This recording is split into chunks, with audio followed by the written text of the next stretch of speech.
Ang 3 years installment naman nito ay 3,071 at kung maaga tayo makapagbayad ay makakaribit tayo ng 350 at ang motor na ito ay available po dito sa SMDI Honda Boulevard Roa City Branch.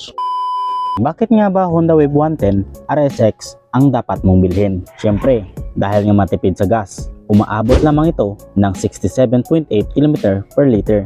Pwede pang hanap buhay or etc. Isa din kasi ito sa gusto ko ng motor kay Honda. Napaka-aggressive yung looks, napaka-impressive yung design, at talagang napaka-sporty.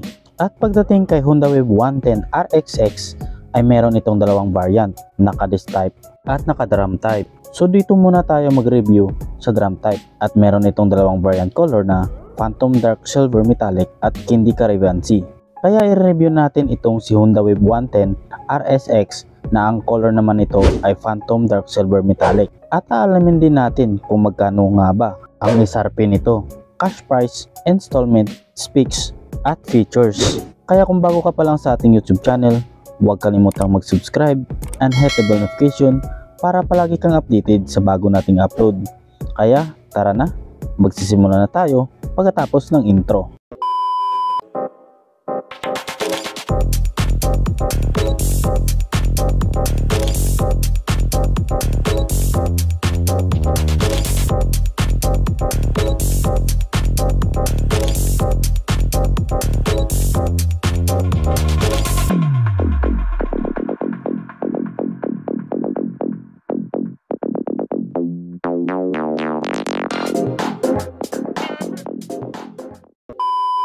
Mapapansin nyo talaga dito ang napakapuging forma ni Honda Wave 110 RSX na ang kulay naman nito ay glossy black gray sa uluhan at matte gray naman sa front cover nito. At dito naman sa kanyang napakagandang kulay ng sticker ay meron itong combination na red, white at saka gray. At isa pa sa nagustuhan ko sa motor na to dahil bagay na bagay talaga yung mga Aegis design dito sa motor na to.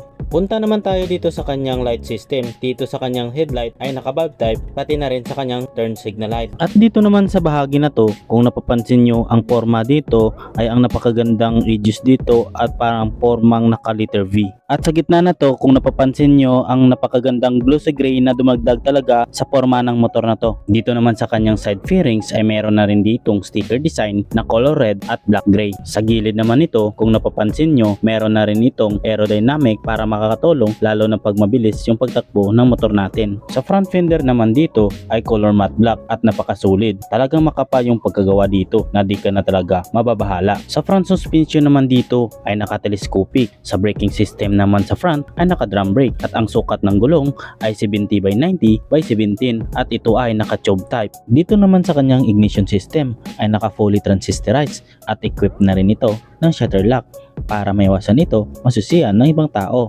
plus integrated seat opener para mas madali na lang natin ito mabuksan lalo na pag manggasolina tayo. Dito naman sa kanyang side fairings ay color matte black at meron na rin itong sticker decals na color combination naman dito ay kulay puti at saka pula. Meron na rin dito na nakapangalan sa itaas na Sport Honda naman sa baba.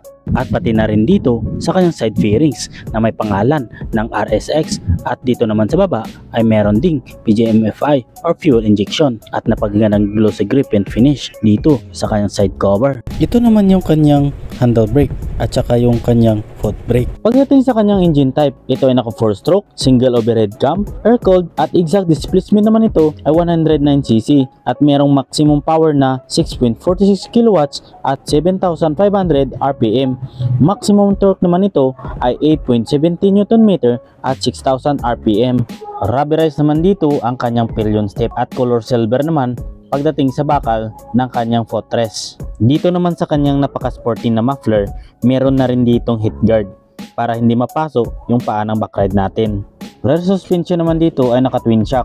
Braking system naman sa likuran ay naka-drum brake at ang sukat ng gulong dito ay naka 80/90/17 at ito ay naka-tube type. Isa rin sa nagustuhan ko dito ay yung kanyang napakagandang paint finish na color matte black sa kanyang crankcase sa makina. Transmission type naman nito ay naka-manual, 4-speed kung touch-mesh. Gear shift pattern ay naka-rotary. Kung napapansin nyo dito, equipped na rin ito ng full chain case cover para hindi mas lalong maputikan yung kadina ng motor natin. At dito naman sa kanyang likuran ay napaka-porma at mapapansin mo talaga dito ang sharp na hugis sa kanyang likuran. At pagdating naman sa kanyang tail light ay naka-bulb type at same na rin dito sa kanyang turn signal light. Meron na rin ditong reflectorized para maging visible ang motor natin pag matamaan ng ilaw. At ito naman ang lagayan ng kanyang plaka. Patulis na rin dito yung forma ng kanyang back fender at ito ay napakatibay. At ang bore and stroke naman ito ay 50.0 mm by 55.6 mm. Compression ratio naman nito ay 9.3:1. Fuel system naman ito ay naka PGM FI or fuel injection. Fuel tank capacity nito ay 4 liter at fuel consumption naman ito ay umaabot ito ng 68.7 km per liter at nakadepende naman yon sa throttle habit natin. Kung tayo ay takbong pogi ay malamang maabot natin ang maximum nito. Overall dimension naman ito, length, width, height, ito ay naka 1921 mm by 709 mm by 1081 mm. At ang motor na ito ay merong timbang na 98 kg at ang seat height naman nito ay 760 mm. Wheelbase naman ito 1227 mm. Pagdating naman sa kanyang ground clearance ay 135 mm. It may vary pagdating sa kanyang price. Nakadepende naman po yun sa kasa na kinukunan natin. SRP nito ay 68,025 pesos. Pagdating naman sa cash payment, ito ay naghahalaga lamang ng 66,772. Down payment naman nito in 3 years ay nagkakahalaga lamang ng 13,000 at ang 3 years installment naman nito ay 3,071 at kung maaga tayo makapagbayad ay makakaribit tayo ng 350 at ang motor na ito ay available po dito sa SMDI Honda Boulevard Roa City branch. Ikaw, anong nagustuhan mo sa motor na to? Kung nagustuhan mo ang video na to, huwag kalimutang mag-like, comment and share. Kung bago ka pa lang sa ating channel, huwag kalimutang mag-subscribe and hit the bell notification para palagi po tayong updated sa bago nating upload. At paki-support na rin ng ating Facebook page. Kaya hanggang sa muli, this is Zid Moto Venture at laging nagsasabi, ride safe always and God bless. Peace out.